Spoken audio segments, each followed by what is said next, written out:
We are not who we are supposed to be.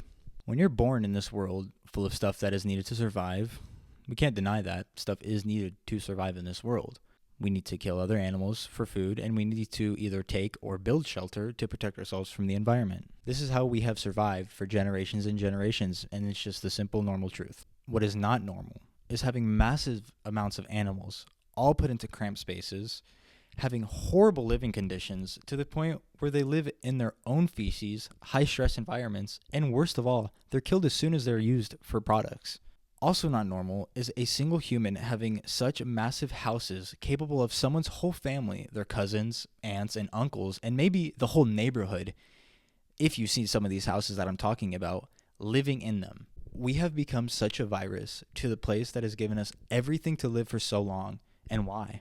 Why have we been doing this to the one planet that we know of that has this type of life on it? Life capable of realizing what they are and having such creative ability and being able to help the planet thrive. Greed, power, and ego are why. Ancient civilizations thrived in creativity, spirituality, and most importantly, knowing what they were meant to do on this earth. They knew things we've discovered with science years before us, thousands of years before us. That's something to question, because how would they know we lived in a universe if they couldn't even see other planets? Some people believed the Earth was the center, but there were people out there who did know and have secret teachings that have been passed down even to this day. Secret schools, esoteric teachings, and occult knowledge. Occult might sound bad, but all it means is hidden or secret. All the other stuff is put on the word to fearmonger people away from the truth.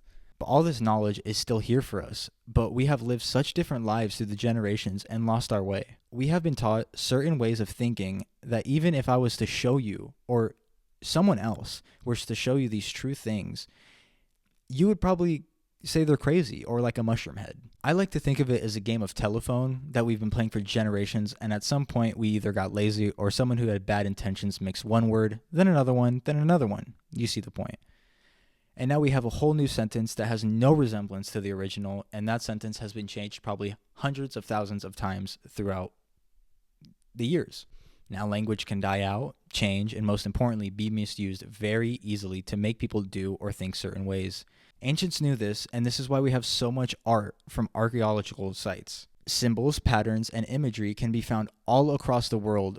Even though these ancient people seem to have no communication with each other, they also seem to bear similar resemblance. Whatever it is, it has some teaching that might be hidden to the plain eye, but the informed will understand and be able to use the teaching to better themselves and turn the planet into a better place and for others. Original knowledge was put on walls in caves, stone tablets, or even gigantic structures to tell the next generations what they know and how to do the things that you would probably say is magic nowadays. Now, you have some big scientists that would tell you life is a simulation, But at the end of the day, that's basically what these teachings are. Not that it's a computer program, but as in your own simulation of reality. Reality experiencing reality, the eye looking at the eye. Basically, we created ourselves, and now we are enjoying our creation. Now, witchcraft. Witchcraft was originated over 35,000 years ago, and the actual teachings of it took inspirations from nature, the sun, moon, stars, and the cycles of the seasons. They believed in the mother goddess, and in return, they lived in perfect balance with the land and animals. Not one life was more important than the other. All life is sacred. That's including everything in existence, not just things we classify as living. But throughout history, you've heard the tragedies and you've heard the atrocities, the burning of the witches, the hunting of the witches, hunting guides for witches. It is all because they were told that their religion was false and they needed to follow the right one, or even declared their teachings as heresy. Over 9 million witches were killed over the period of the huntings, and 80% of them, 80%, were just normal women, including their children, who were seen as carriers of said evil. Yeah, a lot of men just couldn't take no as an answer back then, hit their little ego, and unfortunately just called women witches and got them killed. Now, another man went around trying to teach this, and I'll give you a second because you can probably think of who this is, and he was killed by pretty much the same people, that person being Jesus Christ. Now, the Bible, it's written in such a way that if you are a normal person, you will read it and you will take it for what it is. It's a story about God, how he created the world, man, the fall of said man, and how he sent his son, Jesus, back to sacrifice himself for God and save man. That's pretty cool, but it's just a fictional story. But if you look deep down into it, into the symbolism, there is truth to it. The real teachings of Jesus were just like the teachings of the witches. To love nature, to love yourself, everything is one in a loop. In reference, Jesus saying, your body is the temple of God. The Bible has been written with lies like this and have spread across the world so that everyone fears and lives under the rule of one outer God and not an inner God that is eternally peaceful. Now, if people lived like this, lived the way that Jesus and the witches tried to teach, you would be free. You wouldn't be a slave to the system. It would be heaven on earth, bliss.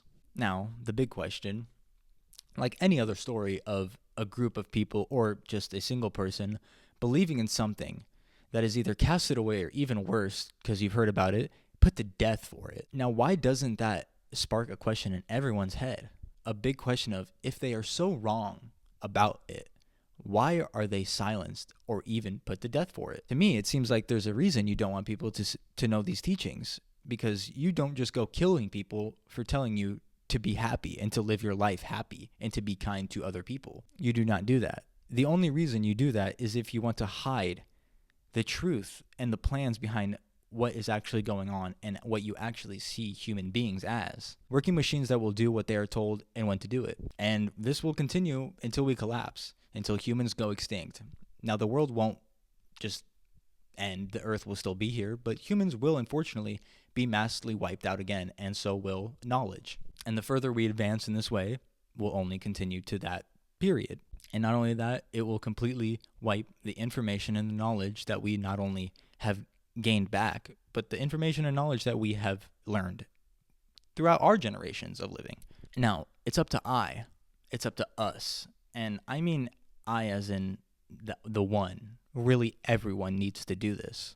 Everyone needs to realize that everything is one and is in a loop. There is not one life force that is above the other. All life plays its roles in nature to its T. Some might not be needed to sustain it, but it does absolutely not mean that we can just get rid of it. We might not see its purpose in life, but that's what we've gotten stuck doing, projecting our human perception of the world onto other living things. We do not stop and think how other things feel and react. Some people don't even do that with their fellow human. But we do not own the world, and the world doesn't work how we think it does. We can't just go around throwing our worldviews onto other things. It leads to ignorance and suffering. The world is alive and lives for itself. We are only here to help the planet thrive. We are creative creatures who literally created this reality that you're living from your own imagination. That's where everything is born. Everything starts from the imagination. Before it's even brought into existence, everything comes from the mental plane before manifesting into the physical form. If everyone knew this, and lived life manifesting a beautiful world with absolutely no hate for anyone or anything,